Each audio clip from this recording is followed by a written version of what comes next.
You're listening to 17 Carat K-Pop.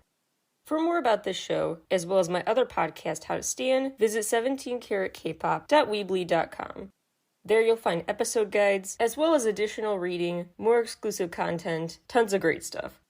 And never miss an update, an album review, interview, etc. by subscribing to the free newsletter, howtostan.substack.com. You could also become a paying subscriber on Substack, and that means you're supporting an independent creator and become part of a community, howtostan.substack.com. Enjoy the show! Hi everybody! Welcome back to 17 Carat K-Pop.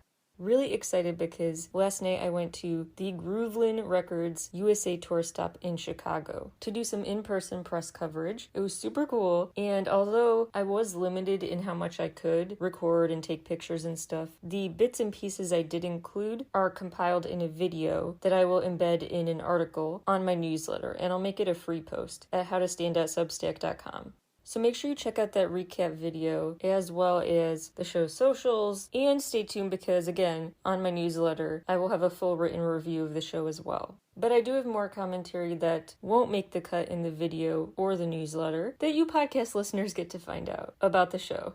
First of all, I do want to clarify that this show is hard to grade. If you've read my previous reviews and heard previous review podcast episodes, you know that I really do try to take my bias out of it and really look at it with this objective critic mentality. But what's hard about that is that this show, it's hard to pair it with the typical metrics for putting on a good show because it's not there.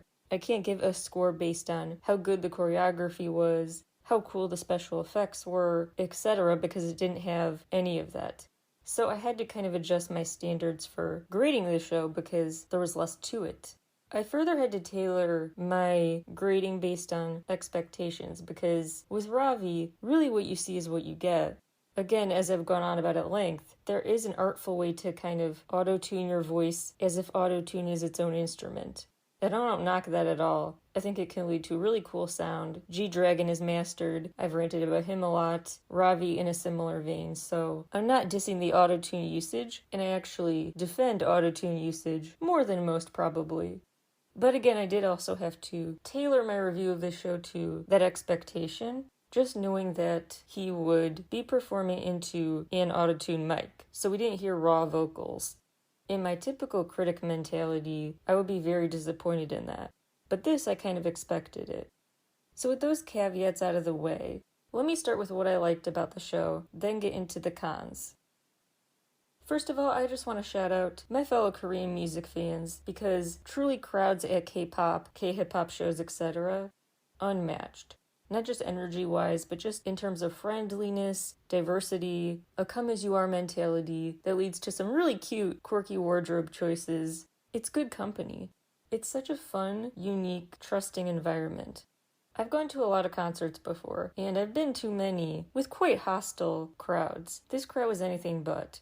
Everyone was really just chillin', having a good time. There was no pushing or shoving. There was no competition. There was no stealing each other's seats the second you looked away. Everything was very just chill and fun. Low drama. Really nice to be there. I'd missed it. It had been since I saw 17 back in early 2020. Since I'd been to a live show, honestly. So I was so excited. And you could tell that pent-up energy of not having reunited in person with other fans for so long was felt among us too.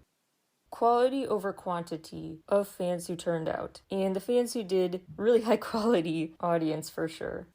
So that is the first thing. And side note, someone at the show did mention a Chicago area K-pop fan Discord, and I was really busy / shy / nervous and did not ask to join. But if you happen to be listening to the show and you want to DM me on socials or something and give me the Discord code or just promote the group, give me some info to read aloud on the show to get more interest, would love to be a part of that. And shout out to the super nice volunteer staff there from Studio PAV, Studio PAV. Sorry, I've heard both names. But anyway, those volunteers, super cool, and they played OG Vix music before the doors opened, which was a delight. My second highlight of the night, everything about Shido's performance. Honestly, Shido had been on my radar. I had been checking out his music, but it didn't stand out to me like it suddenly does now. As bad as I feel for Cold Bay and Nafla having to drop out, this was a huge opportunity for Shido. I really think that extra time alone on stage really helped him. Because I know it did for me. It helped me grow that appreciation. I didn't realize how varied his discography is, how catchy it is, what kind of stage presence he can exude on his own. And the order was cool because it started with Shido, then his CEO, his boss, Ravi, then they both came out together for a few final songs. So it led to this supportive feel, not a competing one. The dynamic with just the two of them actually I think had some benefits. Again, would have loved to see the original 4 scheduled acts all together. But there is a bright side here. Really getting to take in and appreciate the variety and standout quality and memorableness of these two artists' discographies. I also gained a new appreciation for Shido just because I had not realized before how charming he is. He really is just likable and cute and sweet. The way he talked to the crowd, the way he sounded bashful and humble, the way he kept reiterating his sense of feeling honored and privileged to tour the USA. And he brought up how the graphic tee he wore, he hadn't planned to wear. It wasn't part of the official tour wardrobe, but he bought it in Chicago and wanted to wear it for the first time at the Chicago show. So if he makes it super, super big someday, extra big, that could go on the auction block for a ton of money. It's the designated first time worn in Chicago shirt. He also just had a cute response to the typical concert comments. Like when he said, "This is my last song," and then immediately was like, "Okay, you guys know I'm coming back, right? It's kind of a secret, but not really." Third thing I really liked, the set list, because it really was packed. I mean, they went from song to song to song to song, no transitions or anything. Promptly, the show got off the ground, then the second Shido was done, Ravi walked out. They could have just tag teamed it. No interruption, just nonstop music. Which is why I do think this show was really nice in a small crowd, with just the hardcore fans. Because it's an acquired taste, kind of, to go to a show without talking too much to fans. Without extra special effects, without the big show of it all, the spectacle. If you were there just for the music. That's it. So the people who turned out were the actual just hardcore fans, not so much casual listeners, so it made for a pretty cool atmosphere, I think. It was very impressive. It was zero stopping, no transition between songs, except occasionally. Because I did live tweet the show, live post on social media, and I was taking notes for my review and stuff, I do apologize. I really tried to keep track of the set list, but there were no transitions. So one song bled into the next, and I probably missed a few. But I tried my best to get them all recorded. So here's what I remember. If you'd rather be surprised by the set list, skip ahead a few minutes. Shido came out and sang Drawing, Spotlight, Me Without You, Muse, Paradigm, Hello, OOTD, which, by the way, the fans love the most. And he said, cheekily, "I'll make a note of that for later." Sure enough, he did an encore round of it later. So he actually is listening. So make your requests heard. Betting, Gitchy Gay, and Free. Ravi sang Gray Zone, Rockstar, Ani, Flower Garden, Roses, Virus, Winner, Cardigan, Where Am I, Mint Chocolate, Nirvana, Still Nirvana, Warrior, and Tuxedo. The most reassuring thing I can tell you is yes, Rockstar, yes to Tuxedo, and yes to probably the song that got a lot of people into Ravi in the first place, Nirvana. Me included, that was a big turning point for me when it comes to keeping my eyes on Ravi as a soloist.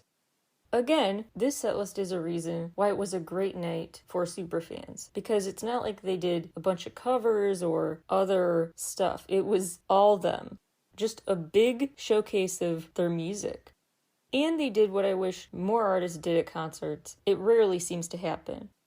But they actually would recap, those are the songs I just sang, or here's the song I'm about to sing. So you could actually remember the titles and look it up later if you were new to their music. More artists should do us a favor and get in the habit of doing that. My overall takeaway, in the grand scheme of things first, just looking at it purely music critic-wise, maybe I'd give it 3 out of 5 stars.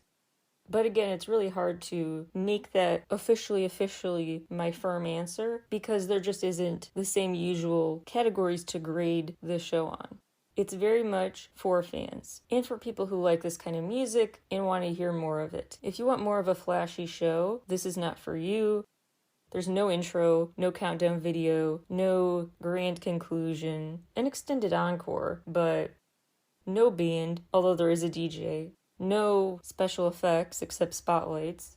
It's very much just them and the music. In the grand scheme of all the shows I've been to, most memorable? Definitely not. But, that being said, it was a really good show. And just from a more subjective perspective, as a fan of Ravi, and now quite a fan of Shido, really well done. So overall, the cons would be, depending on who you are, it doesn't have the flashy production you might hope for and like in a show, and the lack of structure in terms of an intro, outro, etc., and the heavy use of auto-tune, for Ravi at least. Kind of hides behind that electronic filter, so again, it's an acquired taste. I would have loved for him to show off his great raw vocals, at least for a couple of acoustic songs. But the pros do outweigh the cons, because it was a great atmosphere, the fans made the show feel alive with energy, the setlist was stacked with classics from these artists and a great variety to get new fans interested. They brought the energy. Ravi really does have very impressive warp speed rapping. And he tried to make the most of it. He kept throwing water in the crowd and getting everyone to jump up and down, and he really tried to keep the energy as high as he could. So cons, some format issues that may not be for you. Pros, it was a fun night with a great crowd, energetic performances, a packed set list, and lastly, Shido really got to shine. Really, I just felt kind of blown away by him because as someone who is kind of the opener and opening act in some ways, your goal is to introduce more people to your music, get them to check it out, and I think he did that effectively. So well done, A+, because he really just brought the charisma. I was impressed by both of them, but really exceptionally with Shido. So make sure you check out his music. The song Hollow particularly made me think, wow, I have underappreciated this. So those are my thoughts. More may come to me later on, and if so, I will bring them up in future episodes of the podcast. So thank you guys so much for listening. Again, more from me will be at howtostand.substack.com, so make sure to subscribe. And big shout out to Studio Pav, Studio PAV for their support in this opportunity. Really had a good time and really hope to work with the company again this summer for quite a few exciting shows they have lined up that you can get your tickets for now or soon. Golden Child, Brave Girls, DKB. So don't miss it, and next time, maybe I'll see you there. Also want to shout out GROOVL1N Records and everyone who helped logistically put this show together, the Copernicus Center, just everyone involved. Despite some initial roadblocks, getting this tour off the ground, you guys really persevered, made the most of it, and that's impressive. Thank you guys again. I'll talk to you all again very soon. Bye everyone.